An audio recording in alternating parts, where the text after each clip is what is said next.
kan gurra qabdu seeraan na caqasi jechuudha. Mucaan kun kan inni ture magaalaa Finfinnee bakka Jamoo Tokkoffaa jedhamuttidha jechuudha. Reeffi mucaa kanaa fe'amee gara maatiitti galaara galgala sa'aatii 5 naannaa sa'aatii 5tti du'e kaleessa galgala naannaa sa'aatii 5tti jechuudha. Hoteela keessa seenee kutaa shaaworii keessatti du'ee jedhamaa jira.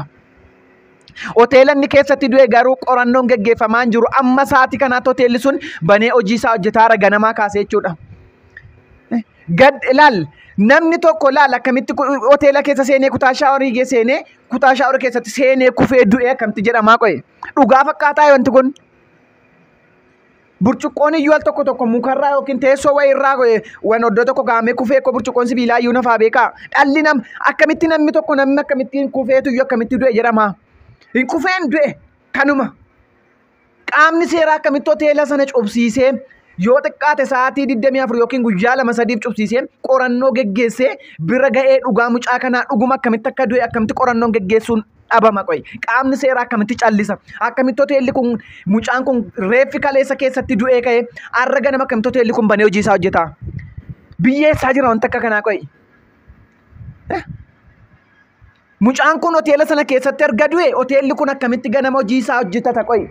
Qaamni seeraa akkamitti hoteela sana cubsiisee abbaan hoteela sanaa qabamee hojjettoonni hoteela sana keessaa qabamanii seeratti dhiyaatanii qorannoon geggeeffamee dhugaan mucaa kana amma bahutti amma akkaataan itti du'e bahutti akkamitti hojii hojjetaadhaaf kan naan galleena. Magaalli Finfinnee nuuf maalidhaa qoy? Uummata Oromoo kanaaf Finfinnee jechuun maalidhaa nuuf maalidhaa?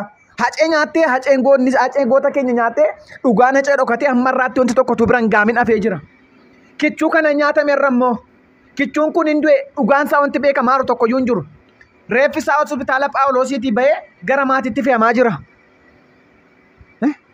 Hoteelli kun akkamittidhaan kan inni banee hojii hojjetaa jiru Finfinneen immoo akkami nuuf maalidha bakka magaalli Finfinnee qoy. Gabaabumatti Finfinneen nuuf maali? Nuuf ergan taane ola deemaa Oromoof ergan taane kichuu Oromoodhaaf goota Oromootiif ergan taane nuuf maali qoy?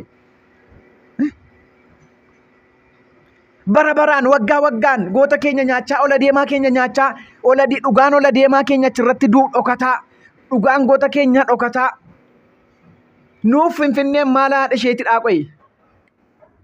Finfinnee magaalaa dhamtu dimiti maaxii haadha si balleessuudha. Bakka gabaabumatti maal luuf gooti maal luuf ta'aa jirti. Irratti guddataa hin jiru, irra jiraachuu danda'an jiru, irratti hojjechuu danda'an jiru, keessa jiraachuu danda'an jiru. Nuuf maal ree magaalli Finfinnee? Maal abbaa isheetiif kan keenya ittiin dhaadanne ree magaalaa Finfinneetiin? Ola deemaan keenya irratti wareegamaa, gootni keenya irratti wareegamaa, dhugaan goota keenyaaf dhugaan kichuu keenyaa dhokataa. Guyyuma tokkotti mucaan kun mana sanatti du'ee bulee hoteelli sun guyyaa tokkoof illee hin cufamne hojii isaa hojjechaa jira. Poolisiin naqee mana kana cufsiisa illee hin jiru jechaadha waan kan biraa dhiisaati. Utuu kan isaaniitu du'e ta'e biyyi sun yoona diigamtee waan meeqa gubatee Finfinnee keessaa silaa yoona alaabaan meeqa fannifamee waan meeqa ta'eera jechaadha. Odoo nama isaaniitu du'e ta'e. Atoo maal gochaa jirta ree? Maal gochaa jirta? Oromoo maal gochaa jirta?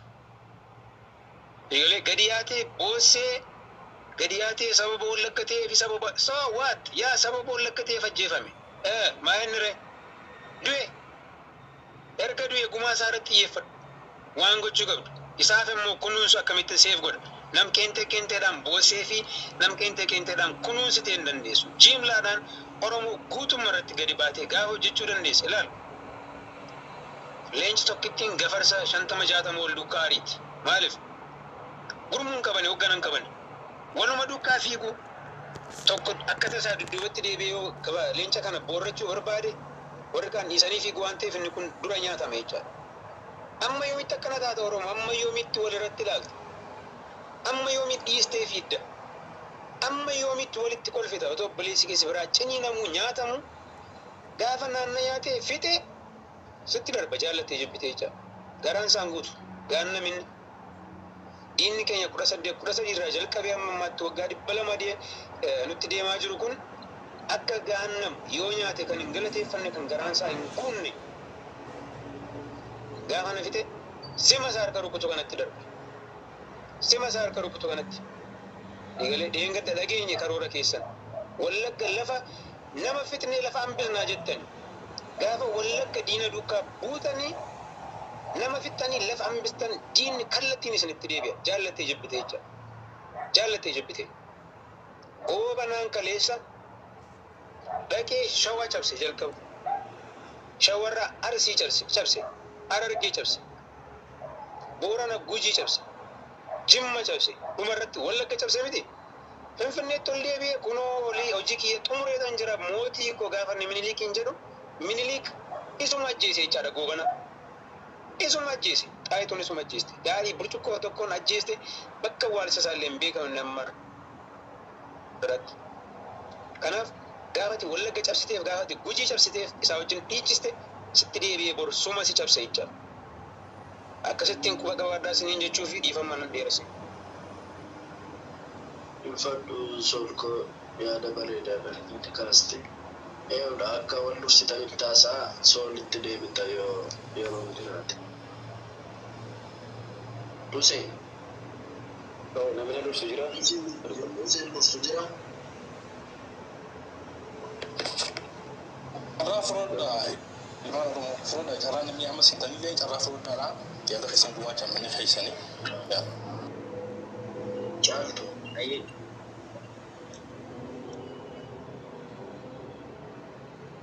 Jaltu.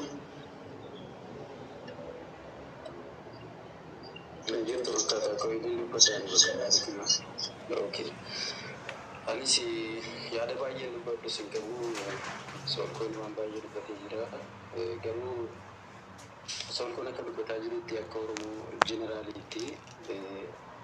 Wanti garu wanti rakon tajiru garu akka oromo hundatti miti rakon gaggeeffamaa jiru akka rakkoo ummata wallaggaa mataa gadi cabsuu ummata wallaggaa oromoo kutaa biraarraa gadi qabanii beekaa ummata wallaggaa mataa gadi qabuu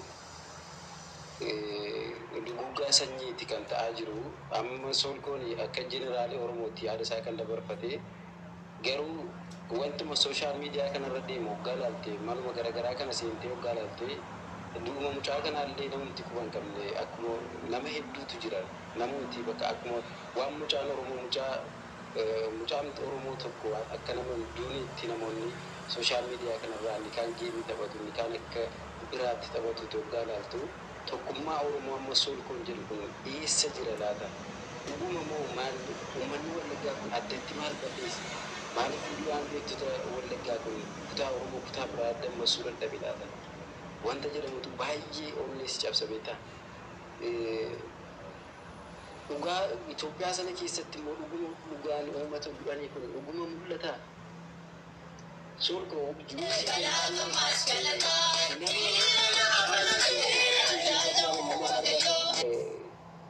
eegduu qataree fi xiqqoo biyya sana keessatti nagaadhaan jiraataa jiran ko nama oromoo hacaaluun nama oromoo miliyoona bakka buudha garuu namni oromoo nama hacaaluu ajjeeseeftu gaardiirra badamee fi har'a nagaadhaan biyya sana keessa jiraataa jira jechuudha. Hacaaluus dhabnee ilma oromootu maqaa jecha hacaaluutiinis immoo qabamee mana hidhaa keessatti murtiin itti kennamee namni nagaa gochaa erguu biloogoodha. Warras jala jirtan in ergiinaa sin jedheera tiiktookiin amma naa barreessee ka'e kanaafuu ergina emoji bochaa warra ergitan in erginaa jala kanatti emoji bochaan erginaa tiiktookiin warra negiitti kennaa jira waan ta'eef yaada keessan akkasumatti ibsadhaanii yookiin immoo callumadhaa dhaggeeffadhaanii so tokkummaan oromoo kaleessa uummanni wallaggaa bigiidha hanga gidaamee hanga damdooloo ol dhufee Finfinnee naannoo oromooti kan keenya jedhee sagalee ta'aa fi ture har'a garuu uummanni wallaggaa Finfinnee keessa jiraachuu dadhabe nagaadhaan bahee galuu dadhabe beekaan oromoo ayyuun oromoo Finfinnee keessatti ajjeefamee wallaggaan reeffa ilmaan seetii qofa simattiin waggaa 3 dura amboon reeffa simatte ji'oota muraasa dura akkasitti naqamtee reeffa simachiisan har'as akkasitti boris maal akka ta'u hin beeknu maaliif uummata kutaa biraa nu dhaga'uu dadhabe maaliif sagalee nu ta'uu dide maaliif sirba sooshaal miidiyaa kan biraallee odhatti koo gaddi tokko oromoo keessa jiru sitti hin fakkaatu maaliif tokkummaan keenya kaleessaa suleessa dhage maaliif sagalee walii ta'uu dadhabne gaddi keenya maaliif warra kaanitti dhaga'amuu dide Wallaggaan akka wallaggaa bilisoomsuu guuti kan inni du'aa jiru kan inni qabsaa jiru. Uummata Oromoo kutaa hundaa turuu jala jira jedhee ilmaansaa itti wareegee wallagga keessa illee jiraachuu dadhabee baqatee Finfinneenis biyya abbaa kootti jedhee Finfinneetti galee har'a Finfinnee keessa jiraachuu dadhabne. Eessa dhaqna reeshi biyya sana gadhiisnee eessaa jiraanne maal nu wayya? Yookiin kutaa biyya biraatti baqanne biyya biraas baqanne inni gandarra jiru baqatee Finfinneen kiyya jireetti galee achi keessa jiraachuu dadhabe samaayi torbaa namoo eessarra jiraanne akkam gooname maaliif? Warri kaleessa dangadda beektuun hayyoonni Oromoodhaaf qabsoo nga jedhan maaliif gabbaanii waan tokko jechuu dadhaban? Dhugaan Oromoo yoo akkam ta'e ba'a maaliif haga yoomiitti kun baay'ee nama gaddisiisa. Dhugaa aan dubbachuus nan dadhabee mucaa silaa boru biyyaaf waan guddaa tokko lafa kaa'ee darbu har'a karaatti hambisanu. Ammas immoo dhugaa mucaa kanaa hin bahaadhaaf miti wanti dubbatamaa jiru. Tarii akkuma seenaatti boru wanti kun jedhameera jechuudhaan bakka haasa'amee darbee dhumaa jenna malee hoteela mucaan kun keessatti du'e poolisiidhaan eegameetu hojii isaa hojjetataa olaara. Maal jechuudha kun? Utuu biyya seerri jiru ta'e hoteelli sun haga wanti tokko adda bahutti hoteelli sun banamuu qabu ture silaa. Utuu wanti kana mootummaan harka keessaan qabu ta'e hoteelli suni dhimma nageenya mootummaatiin eegamee har'a hojii isaa hojjetataa jiru. Argitee hin bahu jechuudha. Dhugaa ba'aadhaaf miti wanti haasa'aa jiru. Tarii haasofnee uummata kutaa biraan jalaa callise kan illee nuuf dhagaa laata sagalee nuuf ta'a laata. Tarii gaaf tokko immoo seenaadhaaf kaa'amee akkas jedhamee ture laata jechuudhaaf haasa'aa jira malee artistoonni kun meeqatu lubbuutti dhabe? Meeqa dhabne biyya sana keessatti dhugaan isaanii hin baane. Eebbisaa addunyaa fa'a irraa jalqabee sirnuma eebbisaa addunyaa kaleessa dhabamsiisaa jirutu har'as artistoota Oromoo har'as dhabamsiisaa jiran. Utuu dhuguma mootummaa uummataa mootummaa Oromootu aangoo sanarra jira ta'e haati eebbisaa addunyaa yeroo meeqa mootummaa kana bira deemte lafa eebbisaan kiyya itti wareegame siidaama tokkollee dhaabbadhaa jettee kadhattee dadhabde. Hin godhamne wanti kun utuu dhuguma mootummaa Oromooti ta'e Oromoo biyya bulchaa jira ta'e namni kun Oromoodhaaf du'e maaliif hin godhamne wanta akkasii? Sirnuma kaleessa Oromoo dhabamsiisaa jirutu artistoota Oromoo adamsee dhabamsiisaa jirutu hayyoota Oromoo dhabamsiisaa jirutu har'as ija nu jaamsaa jira nu balleessaa jira qeerraa